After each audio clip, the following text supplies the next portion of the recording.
આજે પણ આકાશમાંથી વરસશે અગનગોળા। 9 જિલ્લામાં ઓરેન્જ તો 3 જિલ્લાઓમાં રેડ એલર્ટ। 42.8 ડિગ્રી સાથે સુરેન્દ્રનગર રાજ્યમાં સૌથી ગરમ શહેર।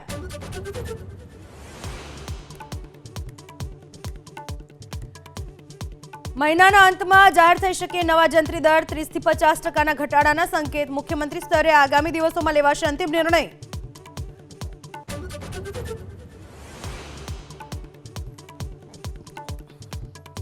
વિસાવદર વિધાનસભા બેઠકની પેટા ચૂંટણીનો માર્ગ મોકળો થયાના સંકેત। ચૂંટણીના પરિણામને લઈને કરેલી અરજીને પરત ખેંચવાનો હર્ષદ રીબડિયાનો નિર્ણય। કોર્ટની મંજૂરી મળતા જ કાયદાકીય ગૂંચનો આવશે ઉકેલ। પાલનપુરમાં સનસનીખેજ ઘટના। વિડીયો વાયરલ કરવાની ધમકીથી કોલેજિયન યુવતી ઉપર 6 શખ્સોએ દુષ્કર્મ આચર્યાનો આરોપ। વિશાલ બેરા સહિત 6 શખ્સો સામે પોલીસ ફરિયાદ।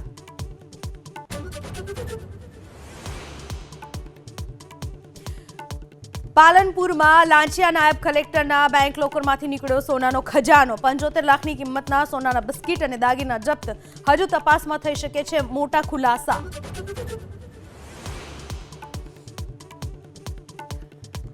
સુરતના ગભેણીમાં કાપડ ચિંદી સ્ટોકમાં ભીષણ આગ। પાણીનો મારો ચલાવી ફાયર વિભાગે આગ ઉપર મેળવ્યો કાબુ। કોઈ જાનહાનિ નહીં।